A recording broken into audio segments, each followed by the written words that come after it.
Hello दोस्तों, dictation start हो गई 3 सेकंड बाद। स्टार्ट।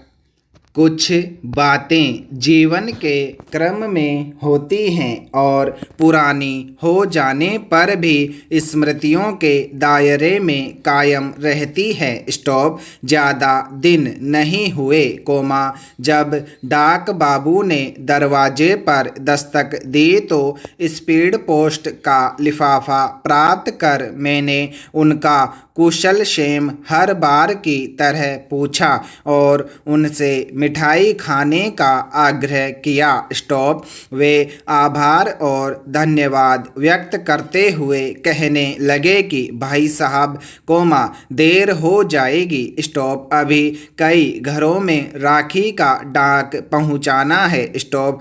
कई भाई लोग प्रतीक्षारत होंगे। स्टॉप। डाक बाबू की इस कर्तव्यपरायणता के करुण कथन ने मुझे कुछ पल के लिए तरंगित कर दिया। स्टॉप। याद है कि पिताजी कलकत्ते से जब पत्र, मनी ऑर्डर या बीमा राशि घर खर्च के लिए हर माह रुपए भेजते थे तो उसकी प्रतीक्षा कई दिनों पहले से बनी रहती थी। स्टॉप। नियत समय पर इसे आने में देर होने पर गांव के डाकघर के पोस्टमास्टर से सहमे कदम और हल्के स्वर में पूछने पर कभी वे सहज भाव से नहीं आने की बात कह देते थे, जबकि भीड़ से घिरी स्थिति में वे झुंझलाते हुए कहते थे कि पैसे आएंगे तो तुम्हारे घर ही जाएगा, हम थोड़े रख लेंगे। स्टॉप। उदास मन लिए माँ को जब यह बताता तो वे कुछ पल के लिए चिंतित हो जाती थी, क्योंकि हर महीने आने वाले गृह खर्चे की अपनी तय बजट हुआ करती थी। स्टॉप। ऐसा ही कुछ हाल रिश्तेदारों से आने वाले चिट्ठी पत्री की भी होती थी। स्टॉप। कभी कभी गांव के किसी भी टोले में अगर कोई कलकतिया आए तो उनके साथ आए पत्र के साथ हल्की गठरी में पिताजी द्वारा भेजे गए खर्चे की रकम, मौसमी फल, बिस्कुट, कपड़े, खजूर और कागज में भेजे गए नाप के अनुसार हम भाई बहन के हवाई चप्पल आने की उम्मीद लगाए बड़े आतुर और चंचल चित्त से उस पैकेट को घर लेकर आते थे। स्टॉप। पैकेट खोलने पर आई सामग्री में सबसे पहले हाथी, घोड़े, शेर, ऊंट आदि के चिन्ह के बने बिस्कुट अपने हिस्से में लेने के लिए भाई बहन में छीना झपटी जरूर होती थी। स्टॉप। पैरा। गांव में अवस्थित डाकघरों के स्वरूप और उसकी कार्य सूची में आज व्यापक वृद्धि हुई है, लेकिन 60-70 वर्ष पहले डाकघरों से जीवन की संवेदनाएं जिस गहराई से जुड़ी रहती थी, वह आज कृत्रिमता के करिश्मे का शिकार दिखता है। स्टॉप। अपने पत्र और रुपए आने की प्रतीक्षा पल पहले डाकघर के द्वार से ऐसे युक्त हुआ करती थी, मानो वह एक पारिवारिक परिवेश का अहम हिस्सा हो। स्टॉप। संदेश प्रेषण के लिए किसी जमाने में कबूतरों का उपयोग किया जाता था, जबकि राजतंत्रीय व्यवस्था में राजा पीले कागज या विशिष्ट किस्म के कपड़े पर लिखे आपसी संदेश का प्रेषण घुड़सवार दूत के माध्यम से करते थे। स्टॉप। बदलते समय ने डाक विभाग के रूप में अनूठी सौगात मिलने के इंतजार करने वालों के लिए डाकिया डाक लाया की अद्भुत प्रणाली विकसित की। स्टॉप। कभी डाकिये जिस रास्ते से गुजरते थे, लोग वहां खड़े रहकर अपनी चिट्ठी के बारे में जरूर पूछते थे। स्टॉप। चिट्ठी पढ़ने के लिए छीना झपटी भी होती थी और और कभी किसी घर में पढ़े लिखे व्यक्ति नहीं होने पर डाकिया ही चिट्ठी पढ़कर सुनाते और अक्सर वैसे घरों से वे ही चिट्ठी का जवाब लिखते थे। स्टॉप। शर्मीली स्वभाव लिए घूंघट में कुछ महिलाओं द्वारा अपने परदेसी पति को मुन्नी के बाबूजी को पाँव लागी के संबोधन संदेश डाक बाबू को चिट्ठी में लिखने के आग्रह को पारिवारिक परिवेश में स्नेहिल रूप से बांधे रखता था। स्टॉप।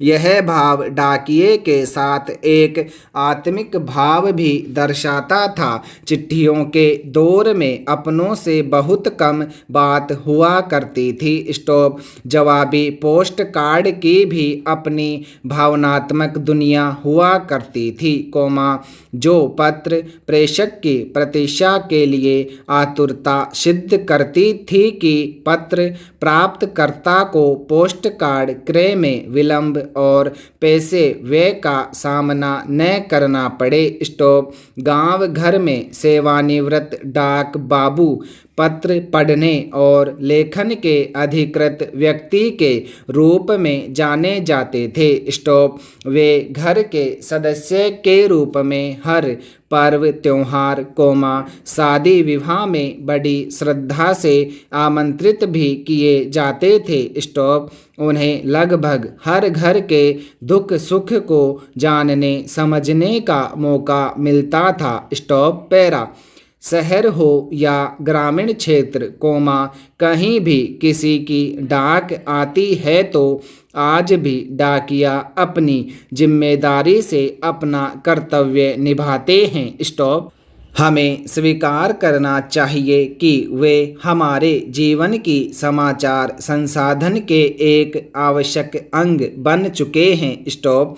एक और ये हमारे जीवन के दुख सुख के पलों के संसूचन के प्रमुख स्रोत हैं, जबकि हमारे स्वजनों से संवाद बंधन में जोड़ने के सफल सूत्र भी हैं। स्टॉप। डाकिया की दिनचर्या हमें समय पर काम करने का पाठ भी पढ़ाती है, जबकि कर्तव्य निर्वहन का पुनीत संदेश भी प्रदान करती है। स्टॉप। जरूरत इस बात की है कि भारतीय सामाजिक जीवन की इस आधारभूत कड़ी को हम अपनी सांवेगिक तरंगों से बांधे रखें, क्योंकि इनके हाथ बाटे पत्र अंशों में सीमा पर डटे हमारे फौजी भाइयों को चिट्ठी आती है जो पूछी जाती है कि घर कब आओगे, लिखो कब आओगे का स्नेहिल संदेश प्रवाहित करता है। स्टॉप। पैरा।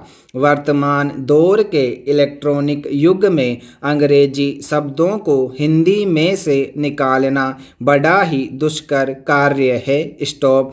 दूसरी ओर हिंदी व्याकरण और वर्तनी का भी बुरा हाल है। स्टॉप। कोई कैसे भी लिखे, सुधार कोई नहीं करना चाहता है। स्टॉप। इस भाग दौड़ की दुनिया में शायद बहुत कम लोग ही होंगे जो इस ओर ध्यान देते होंगे। स्टॉप। मसलन, कोई लिखता है कि लड़की ससुराल में सुखी है, जबकि सही यह है कि लड़की ससुराल में सुखी है। स्टॉप। यह सिर्फ उदाहरण भर था। स्टॉप।